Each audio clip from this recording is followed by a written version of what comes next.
The slap echoed across the crowded school courtyard like a gunshot. Conversations stopped. Laughter froze. Even the birds seemed to pause mid-song. All eyes turned to the center of the scene, where Alina stood, her cheek blazing red, her wide eyes locked on the three bullies in front of her. She didn't cry. She didn't even flinch again. And in that single, breathless moment, nobody knew that this was going to be the day they made the biggest mistake of their lives. Alina had always been the quiet one. Not shy exactly, just a girl who valued her own space, her own thoughts, and the quiet corners of the library over noisy cafeteria drama. She had transferred to Oak Ridge High just 2 months ago, trying to leave behind the chaos of her old school. Her father's passing the previous year had shaken her world, and her mother's long work shifts meant she had learned early on how to stand alone. But in a school where groups and reputations were carved like stone, a girl who kept to herself was easy prey. The bullies, Maya, Jess, and Brooke, were the self-proclaimed queens of Oak Ridge. They thrived on making others feel small, their cruelty masked behind perfect smiles and designer jackets. They didn't like Alina's calm. They didn't like her confidence in silence.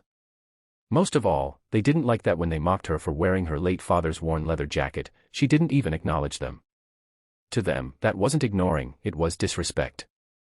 That morning had been like any other. Alina was sitting alone under the large oak tree, sketching in her notebook, when Maya stormed over. Brooke and Jess followed close behind like shadows. "Hey, leather girl," Maya sneered, snatching the pencil from Alina's hand. "You think you're too good to talk to us?" The crowd began to gather, drawn like moths to the heat of cruelty. Alina calmly reached for her pencil, meeting Maya's eyes without a word. That's when Maya's hand flew. The slap was sharp, deliberate, and filled with the kind of satisfaction that only comes from thinking you've won. But Maya didn't know Alina. She didn't know the years of self-defense training Alina's father had given her. She didn't know that Alina's silence wasn't fear, it was choice. And she didn't know that Alina had spent the past year channeling her grief into strength, into discipline, into a kind of patience that only ends when the time is right. Alina slowly touched her cheek, still keeping her gaze on Maya. "Are you done?" she asked, her voice quiet but firm enough to ripple through the onlookers. A murmur spread through the crowd. Maya blinked, thrown off by the lack of tears, the lack of shame. Then, before anyone could process, Alina moved.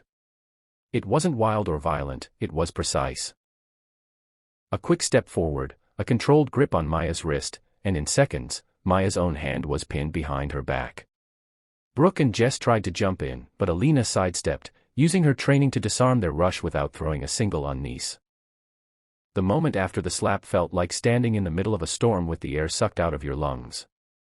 The crowd's murmurs grew louder, cameras from a few students' phones discreetly pointed toward the scene. The bullies wore smirks that screamed victory. They thought they had humiliated the quiet new girl into submission. But Alina wasn't the same girl she had been a year ago. She remembered sitting in the dojo with her father when she was just 12, listening to him say, "Real strength isn't about hurting people, it's about protecting what matters." She had repeated those words to herself through the sleepless nights after his death. And now, here they were again, loud in her mind, holding her steady. She didn't raise her voice. She didn't retaliate in anger. Instead, her movements were swift but measured, her training kicking in like muscle memory. She didn't just defend herself from the next shove, she dismantled their aggression piece by piece. By the time a teacher stepped in, all three bullies had been forced to retreat without a single bruise. It was surgical, controlled, respectful, and utterly humiliating for them. But what came after wasn't the instant triumph people expect from a moment like that. The bully suspension didn't magically erase their presence. When they came back, they didn't attack physically, but they turned to whispers, stares, and subtle sabotage. Rumors spread that Alina was dangerous, that she had anger issues, that she'd snapped. It was an entirely different battlefield, one fought in the shadows.